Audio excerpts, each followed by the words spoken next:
Hi friends, welcome back to Mazhathulli creations. Vishal കുറച്ച് ഗിഫ്റ്റുമായി വന്നിരിക്കുന്നു. എല്ലാവരെയും അവിടേക്ക് വിളിക്കുകയാണ് വിശാൽ. ഇത് കുറച്ച് ഡ്രസ്സാണ് അമ്മേ. അച്ഛന്റെ ഷഷ്ടിപൂർത്തി ചടങ്ങിൽ ഇവിടുത്തെ സ്ത്രീ ജനങ്ങൾക്ക് കൊടുക്കാൻ വേണ്ടി ഞാൻ വാങ്ങിച്ച ഡ്രസ്സാണ് എന്നെ വിശാൽ പറഞ്ഞപ്പോൾ പ്രഭാവതി പറയുന്നുണ്ട്, എവിടെ കാണട്ടെ എന്ന്. എല്ലാവരും വന്നിട്ട് എടുത്താ പോരെ എന്ന് വിശാൽ പറഞ്ഞപ്പോൾ ചുറ്റും നോക്കിയിട്ട് പ്രഭാവതി ചോദിക്കുന്നുണ്ട്, ആരാ ഇനി വരാനുള്ളത്? പാർവതിയും ഗാർഗിയല്ലേ, അവര് വന്നോളും. നീ സാരി കാണിക്കേ, ഞങ്ങളൊന്ന് കാണട്ടെ വിശാലെ, എടുക്കടാ എന്ന് സുശീലയും. അമ്മയ്ക്കുള്ളത് അമ്മയ്ക്ക് തന്നെ കൊടുക്കുകയാണ് വിശാൽ. പിന്നെ സുശീലയ്ക്കും ജാസ്മിനും ഉള്ളതും വിശാൽ കൊടുക്കുന്നുണ്ട്. പല്ലവിക്കും കൊടുത്തിട്ടുണ്ട്. ഗാർഗിയും പാർവതിയും അവിടെ എത്തി. ദാ ഇത് നിങ്ങൾക്കുള്ള സാരികളാണ് എന്ന് പറഞ്ഞ് രണ്ടുപേർക്കും അത് കൊടുക്കുന്നു വിശാൽ. ഈ സാരി എന്തിനാണെന്ന് മനസ്സിലായോ? അത് കേട്ട് ഗാർഗി പറയുന്നുണ്ട്, അച്ഛന്റെ ഷഷ്ടിപൂർത്തിക്ക് ഉടുക്കാനായിരിക്കുമെന്ന്. ആ കറക്റ്റ് എന്ന് വിശാലും പറയുന്നുണ്ട്. എല്ലാവരും അവരവർക്ക് കിട്ടിയ സാധനങ്ങൾ തുറന്നു നോക്കുന്നു. പാർവതി തന്റെ സാരി എടുത്തു വെച്ച് ഇങ്ങനെ ആലോചനയോടെ നിൽക്കുകയാണ്. എന്താ പാർവതി ആലോചിക്കുന്നത് എന്ന് വിശാൽ ചോദിക്കുന്നുണ്ട്. ഈ സാരി നിനക്ക് ഇഷ്ടമായില്ലേ എന്നും ചോദിക്കുന്നു. ഒരു പുഞ്ചിരിയോടെ പാർവതി പറയുന്നുണ്ട്, ഇഷ്ടമായി, നല്ല സാരി അല്ലേ ഇത്, നല്ല നിറം, നല്ല ഡിസൈൻ. ഈ സാരി എന്നെക്കാൾ കൂടുതൽ ചേർന്നത് ദേവമ്മയ്ക്കായിരിക്കും. വിശാൽ സാർ, ഈ സാരി ദേവമ്മയ്ക്ക് ചേർന്ന സ്ഥിതിക്ക് ഞാൻ ഈ സാരി എടുക്കുന്നില്ല. ഞാൻ ഈ സാരി ദേവമ്മയ്ക്ക് കൊടുക്കാൻ പോവാണ് എന്നെ പാർവതി പറഞ്ഞതും എല്ലാവരും അത്ഭുതത്തോടെ നോക്കി കാണുന്നുണ്ട്. അത് കൊള്ളാം, മരിച്ചാളിന് സാരി കൊടുക്കാൻ പോവാണോ എന്നെ ജാസ്മിൻ പറഞ്ഞപ്പോൾ സുശീല പറയുന്നുണ്ട്, പാർവതി നിനക്ക് എന്ത് പറ്റി, മൈൻഡ് ഔട്ട് ആയി പോയോ? നീ എങ്ങനെ ഈ സാരി ഗായത്രി ചേച്ചിക്ക് കൊടുക്കാൻ പോന്നെ? ഈ സാരി കൊടുത്താൽ മരിച്ചുപോയി ഗായത്രി ചേച്ചി ഈ സാരി ഉടുത്ത് വരുവോ? പറയുമ്പോ യുക്തിക്ക് നിരക്കുന്ന കാര്യം പറയണ്ടേ? പാർവതി പറയുന്നു, ഞാൻ എന്റെ മനസ്സിൽ തോന്നിയത് പറഞ്ഞു. ഞാൻ ഈ സാരി ദേവമ്മയ്ക്ക് കൊടുക്കാൻ പോവുക. ദേവമ്മ ഈ സാരി ഉടുത്ത് ഷഷ്ടിപൂർത്തിയുടെ അന്ന് വരും. ഇത് കേട്ട് സുശീല വീണ്ടും പറയുന്നു, എന്ത് പറ്റി പല്ലവി, നിന്റെ ചേച്ചിക്ക് ഭ്രാന്തായോ? നടക്കാത്ത കാര്യങ്ങളെ കുറിച്ച് ചിന്തിച്ച് ഏതോ ലോകത്ത് ജീവിക്കാതെ യാഥാർത്ഥ്യ ലോകത്ത് ജീവിക്കാൻ നിന്റെ ചേച്ചിയെ നീ ഒന്ന് ഉപദേശിക്കേ. പല്ലവി പാർവതിയോട് പറയുന്നുണ്ട്, ചേച്ചി ഇതിന് ആൾക്കാരെ കൊണ്ട് ഓരോന്ന് പറയിപ്പിക്കുന്നത് ശരി, നിങ്ങൾ ആരും ഞാൻ പറയുന്നത് വിശ്വസിക്കേണ്ട. അതുപോലെ തന്നെ നിങ്ങൾ ഒന്നടങ്കം കളിയാക്കി എന്ന് കരുതി എന്റെ വിശ്വാസം നശിക്കാനും പോകുന്നില്ല. ദേവമ്മ ഈ സാരി ഉടുത്ത് വരുമെന്ന് തന്നെയാണ് എന്റെ വിശ്വാസം. അത് നടന്നിരിക്കും. വിശാൽ സാറിന് വേണമെങ്കിൽ ഞാൻ പറയുന്നത് വിശ്വസിക്കാതിരിക്കാമെന്ന് പാർവതി പറഞ്ഞപ്പോൾ വിശാൽ പറയുന്നുണ്ട്, എനിക്ക് പാർവതി പറയുന്നത് 100% വിശ്വാസമാണ്. ഇതിന്റെ പേരിൽ ഞാനൊരു തർക്കത്തിനില്ല. കണ്ണില് കണ്ടാലേ എന്നെ പോലെയുള്ളവർ വിശ്വസിക്കൂ.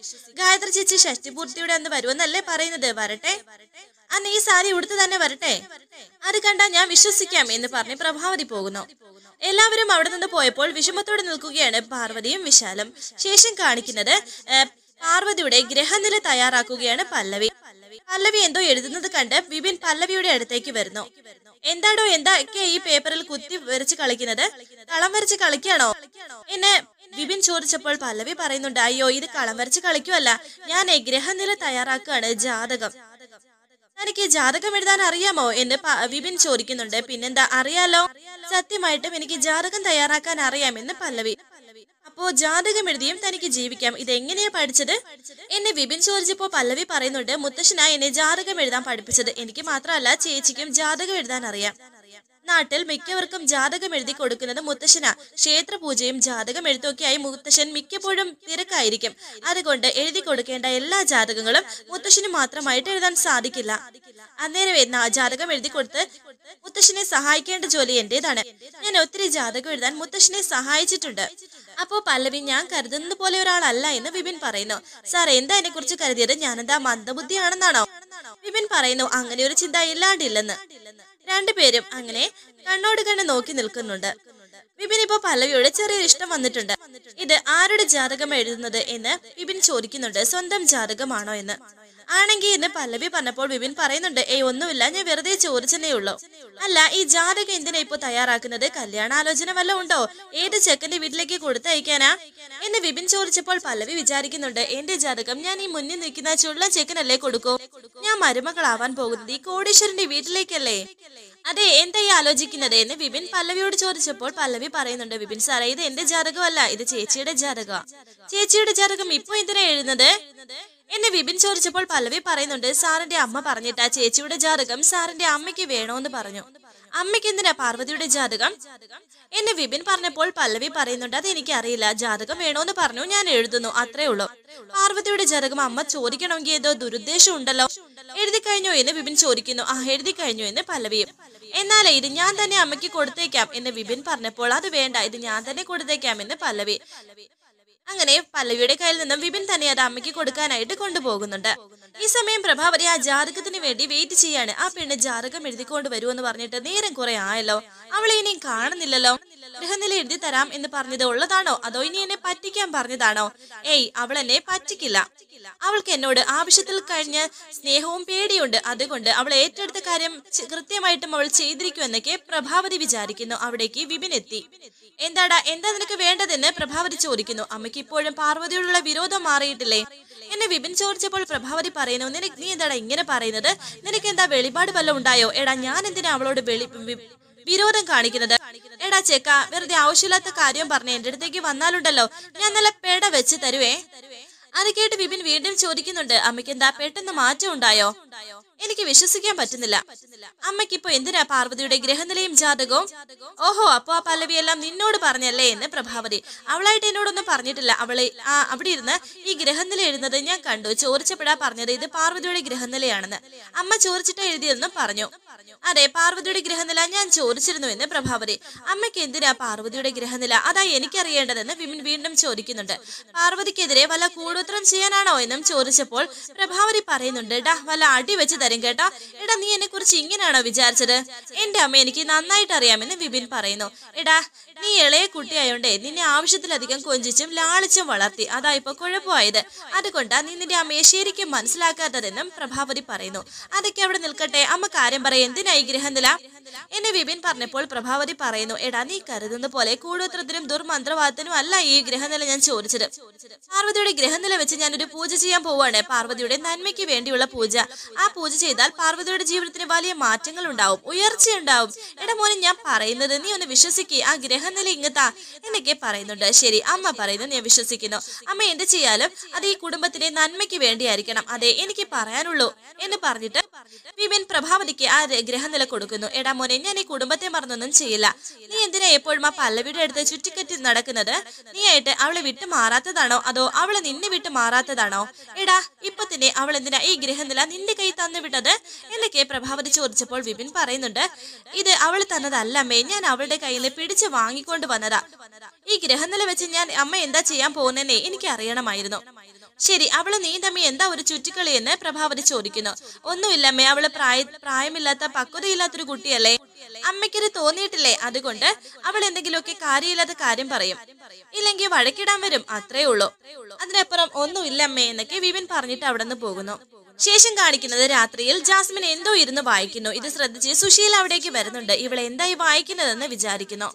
പ്രേതങ്ങളെ കുറിച്ചുള്ള ഒരു പുസ്തകമാണിത്. ഇവളെന്തിനാ ഈ രാത്രി ഇതൊക്കെ വായിക്കുന്നത് എന്ന് സുശീല വിചാരിച്ചിട്ട് ജാസ്മിൻ എന്ന് വിളിക്കുന്നുണ്ട്. എന്നാൽ സുശീല പിറകിൽ നിന്നും ജാസ്മിൻ എന്ന് വിളിച്ചപ്പോൾ ജാസ്മിൻ തിരിഞ്ഞു നോക്കി പെട്ടെന്ന് സുശീലയെ ഒരു പ്രേത രൂപമായിട്ട് കാണുന്നുണ്ട്. മുടിയൊക്കെ പറത്തി ഇങ്ങനെ കോമ്പലൊക്കെ വെച്ച് പൊട്ടിച്ചിരിക്കുന്നതായിട്ട് ജാസ്മിന് തോന്നുകയും പെട്ടെന്ന് പേടിച്ച് അവിടെ നിന്ന് എണ്ണീറ്റിട്ട് അയ്യോ എന്നെ ഒന്നും ചെയ്യല്ലേ എന്ന് പറഞ്ഞ് നിലവിളിക്കുന്നു. കൈവച്ച് കുരിശ് വരച്ച് കാണിക്കുകയും ചെയ്യുന്നുണ്ട് ജാസ്മിൻ. ജാസ്മിനെ, ഇത് ഞാനാ, എടി ഇത് സുശീലയാന്നൊക്കെ സുശീല പറയുന്നു. അയ്യോ, ഇത് സുശീല ആന്റി ആയിരുന്നോ? ഞാനങ്ങ് പേടിച്ചു പോയെന്ന് ജാസ്മിൻ. എങ്ങനെ പേടിക്കാതിരിക്കും? ഇതുപോലെ പ്രേതത്തെ കുറിച്ചും മരണാന്തര ജീവിതത്തെ കുറിച്ചും വായിച്ചുകൊണ്ടിരുന്നാലേ പേടി തോന്നില്ലേ എന്ന് സുശീല. ശരിയാ, ഞാൻ ഈ ബുക്ക് സ്വയം മറന്നങ്ങ് വായിക്കായിരുന്നു എന്ന് ജാസ്മിൻ. ഇത് വായിക്കാനേ ഒരു കാരണമുണ്ട്. അങ്ങനെ പാർവതി മാത്രം ആത്മാക്കളോട് സംസാരിച്ച പോരല്ലോ, എനിക്കും ആത്മാക്കളോട് സംസാരിക്കണം. പാർവതി ഇടയ്ക്കിടയ്ക്ക് ഗായത്രി അമ്മയെ കാണാറുണ്ടെന്നും അവരോട് സംസാരിക്കാറുണ്ടെന്നും പറയുന്നില്ലേ? വിശാലിന് അവളോട് ഒരു പ്രത്യേക സ്നേഹം തോന്നാനുള്ള കാരണം എന്താ? അവൾക്ക് വിശാലിന്റെ അമ്മയെ കാണാൻ സാധിക്കുന്നത് കൊണ്ടും അവരോട് അവൾക്ക് സംസാരിക്കാൻ കഴിയുന്നത് കൊണ്ടുമാണ് വിശാലിന് പാർവതിയോട് ഒരു പ്രത്യേക സ്നേഹമുള്ളത്. എനിക്കും അതുപോലെ ഗായത്രി അമ്മയെ കാണാനും സംസാരിക്കാനും കഴിയുമെങ്കിലേ വിശാലിന് പാർവതിയോടുള്ളത് പോലെ ഒരു പ്രത്യേക സ്നേഹം എന്നോട് തോന്നില്ലേ? അത് കേട്ട് സുശീല പറയുന്നു, ഓഹോ, അപ്പൊ വിശാലിന്റെ മനസ്സിൽ കയറി കൂടാൻ വേണ്ടിയാ ഈ പുസ്തകമൊക്കെ വായിക്കുന്നത്. അത് കൊള്ളാം. ഇത് കേട്ട് ജാസ്മിൻ പറയുന്നു, എന്താ ആന്റി, അത് കൊള്ളില്ല ഐഡിയ കൊള്ളാം, പക്ഷെ ഇപ്പൊ തന്നെ നീ പേടിച്ച് വിറച്ചാണ് കഴിയുന്നത്. ഇതും ഇനി വായിച്ച് രാത്രി കിടന്നുറങ്ങാൻ സാധിക്കാതെ പേടിച്ച് വിറച്ച എന്റെ അടുത്ത് വന്ന് എന്റെ ഉറക്കങ്ങളിൽ കടയരുത് എന്ന് പറഞ്ഞിട്ട് സുശീല പോകുന്നു. ജാസ്മിൻ വിചാരിക്കുന്നു, എന്റെ സുശീല ആന്റി വിചാരിച്ച കാര്യം നേടിയെടുക്കാൻ വേണ്ടി ഇതല്ല, ഇതിനപ്പുറവും ഞാൻ പോകും, അത് നിങ്ങൾക്ക് അറിയാഞ്ഞിട്ടാ. ഈ സമയം വിശാലിന്റെ പാലുമായി എത്തിയിരിക്കുകയാണ് പാർവതി. താൻ ഓഫീസിലും ഫാക്ടറിയിലും എന്തൊക്കെ ഭരണ പരിഷ്കാരങ്ങളാണ് നടത്താൻ പോകുന്നത്. ഒരു ചെയർപേഴ്സൺ എന്ന നിലയിൽ ആവശ്യങ്ങൾ കണ്ടറിഞ്ഞ് ചില ഉത്തരവ് നടത്താൻ കഴിയും. ആ അധികാരം താൻ കൃത്യമായിട്ട് തന്നെയാണോ നടത്തുന്നത്? താൻ ഓഫീസിലും ഫാക്ടറിയിലും എന്ത് പുതിയ ഉത്തരവാണ് ഇറക്കിയത്? ഇത് കേട്ട് പേടിയോടെ പാർവതി ചോദിക്കുന്നുണ്ട്, എന്താ സർ കാര്യമെന്ന്. നമ്മുടെ കമ്പനിയിലെ സിഒന് ചില പ്രത്യേക ആനുകൂല്യം താൻ കൊടുത്തു എന്ന് കേട്ടോ? പാർവതി പറയുന്നു, അതെ, നമ്മുടെ സ്ത്രീ തൊഴിലാളികൾക്ക് ഒരു പ്രത്യേക ഇളവ് അനുവദിച്ചു കൊടുത്തിട്ടുണ്ട്. സാധാരണ നമ്മൾ അനുവദിച്ചു കൊടുത്തിട്ടുള്ള അവധികൾക്ക് പകരം മാസത്തിൽ ഒരു 3 ദിവസം അവധി കൂടി ഞാൻ നൽകിയിട്ടുണ്ട്. സ്ത്രീകൾക്ക് മാസം ഉണ്ടാവുന്ന ശാരീരിക വിഷമതകൾ മനസ്സിലാക്കിയിട്ടാണ് ആ അവധി ദിവസങ്ങൾ ഞാൻ നൽകിയിരിക്കുന്നത്. ആ ദിവസങ്ങളിൽ അവർക്ക് ആ അവധി എടുക്കാം. ഈ അവധി ദിവസങ്ങൾ സ്ത്രീകളെ സംബന്ധിച്ച് അവധി ദിവസങ്ങളായിട്ടാണ് ഞാൻ കരുതിയിരിക്കുന്നത്. വിശാൽ ചോദിക്കുന്നു, ഇത് മാത്രമാണോ അനുവദിച്ചത് എന്ന്. പാർവതി വീണ്ടും ചോദിക്കുന്നു, അല്ല, സ്ത്രീകളുടെ ജോലി സമയത്തിന് മാറ്റം വരുത്തിയിട്ടുണ്ട്. സ്ത്രീകൾ രാവിലെ 10 മണിക്ക് ജോലിക്ക് ഹാജരായാൽ മതിയാകും. പുലർച്ചെ എഴുന്നേറ്റ് ഭർത്താവിനും മക്കൾക്കും ആഹാരം പാകം ചെയ്ത് കൊടുത്ത് അവരെ ജോലി സ്ഥലത്തേക്കും സ്കൂളിലേക്കും കോളേജിലേക്കും മറ്റും പറഞ്ഞു വിട്ട മിക്ക സ്ത്രീകളും നമ്മുടെ കമ്പനിയിലേക്ക് ജോലിക്ക് വരുന്നത്. രാവിലെ 10 മണിക്ക് മുമ്പേ ജോലിക്ക് എത്താൻ പറഞ്ഞാൽ ആ സ്ത്രീകൾക്ക് അത് ബുദ്ധിമുട്ടാകും. അതുപോലെ തന്നെ വൈകുന്നേരം നേരത്തെ അവർക്ക് വീട്ടിലേക്ക് തിരിച്ചെത്താനുള്ള സൗകര്യവും ഞാൻ അനുവദിച്ചു കൊടുത്തിട്ടുണ്ട്. കുട്ടികൾ വീട്ടിലേക്ക് പഠിത്തം കഴിഞ്ഞ് എത്തുമ്പോൾ അവർക്ക് വേണ്ട ആഹാരം വിളമ്പി വെച്ചിരിക്കണ്ടേ? ഇത്തരങ്ങൾ കൃത്യമായി സൗകര്യങ്ങൾ അനുവദിച്ചു കൊടുത്താൽ സ്ത്രീകൾ കൃത്യമായും നല്ല ഉഷാറോടെയും നമ്മുടെ കമ്പനിക്ക് വേണ്ടി ജോലി ചെയ്യും. ഇത് കേട്ട് വിശാൽ സന്തോഷത്തോടെ കൈയടിച്ചു. നന്നായി, നല്ല തീരുമാനമാണ് പാർവതി നടപ്പിലാക്കിയിരിക്കുന്നത്. പാർവതിയുടെ തീരുമാനത്തെ വളരെ ആഹ്ലാദത്തോടെയാണ് നമ്മുടെ സ്ത്രീ തൊഴിലാളികൾ സ്വീകരിച്ചിരിക്കുന്നത്. അവരുടെ സന്തോഷം എല്ലാവരെയും അറിയിക്കുകയും ചെയ്തു. ഇത് കേട്ട് പാർവതി സന്തോഷത്തോടെ പറയുന്നുണ്ട്, സാർ എന്നെ ചോദ്യം ചെയ്തപ്പോൾ സാറിനോട് ചോദിക്കാതെ നടപ്പിലാക്കിയ തീരുമാനങ്ങൾ അബദ്ധമായി പോയോ എന്ന് എനിക്കൊരു തോന്നൽ വന്നു. അതെന്റെ ഒരു അഭിനയമല്ലേ എന്ന് വിശാൽ. അഭിനയം ഗംഭീരമായിരിക്കുന്നു എന്ന് പാർവതിയും പറയുന്നു. പിന്നെ ഇത്തരം കാര്യങ്ങൾ തന്റെ ചുമതലയിൽ പെട്ടതാണ്. അതിന് താൻ എന്റെ അനുവാദം ചോദിക്കണമെന്നില്ല. ഏതായാലും സ്ത്രീ തൊഴിലാളികൾ ഹാപ്പിയാണെന്ന് അറിഞ്ഞതിൽ ഞാനും ഹാപ്പിയാണ്. നമ്മുടെ സ്ത്രീ തൊഴിലാളികൾ അവർക്ക് വേണ്ടുന്ന ഇത്തരം ആവശ്യങ്ങൾ പരാതി പറയാതെ അവരുടെ മനസ്സിൽ തന്നെ അടക്കി വെച്ചിരിക്കുകയായിരുന്നു. ഞാനും ഒരു പെണ്ണല്ലേ, അതുകൊണ്ട് അവര് പറയാതെ തന്നെ അവരുടെ ആവശ്യങ്ങൾ ഞാൻ തിരിച്ചറിഞ്ഞു എന്ന് പാർവതി. നമ്മുടെ കമ്പനിയിൽ പാർവതി നടത്തിയ ഈ മാറ്റം മറ്റു കമ്പനിയിലും ചർച്ചയായിരിക്കും. പാർവതിയുടെ ഈ പരിഷ്കാരത്തെ അവര് മാതൃകയാക്കി എടുക്കും. അത് ഉടൻ തന്നെ നമുക്ക് കാണാം എന്ന് വിശാൽ പറഞ്ഞപ്പോൾ സന്തോഷത്തോടെ പാർവതി ഇരിക്കുന്നു. എന്നാൽ പെട്ടെന്ന് പാർവതിയുടെ മനക്കണ്ണിൽ ആ കാഴ്ച കാണുന്നുണ്ട്. ഒരു വ്യത്യസ്തമായ ഒരു കാഴ്ച. എന്താ ഞാൻ കണ്ടത്? ഷഷ്ടിപൂർത്തി ദിവസം ആർക്കോ ആപത്ത് വരാൻ പോവുകയാണെന്നോ? അത് ആർക്കാ അപകടം സംഭവിക്കുന്നത് എന്നൊക്കെ പാർവതി മനസ്സിൽ വിചാരിക്കുന്നു. പാർവതിയുടെ ഈ ടെൻഷൻ വിശാൽ ശ്രദ്ധിക്കുകയും കാര്യം തിരക്കുകയും ചെയ്യുന്നു. എന്താ പാർവതി, എന്ത് പറ്റിയെന്നൊക്കെ വിശാൽ ചോദിക്കുന്നുണ്ട്. എന്നാൽ പെട്ടെന്ന് പാർവതി അവിടെ നിന്നും ഓടിപ്പോയി. മുഖമൊക്കെ വല്ലാണ്ട് പേടിച്ചിരിക്കുന്നു. അത് കണ്ട് വിശാലും ടെൻഷനോടെ നിൽക്കുന്നുണ്ട്. വരാനിരിക്കുന്ന പുതുപുത്തൻ എപ്പിസോഡുമായി വീണ്ടും കാണാം. Thank you for watching. Please subscribe, like, share my channel.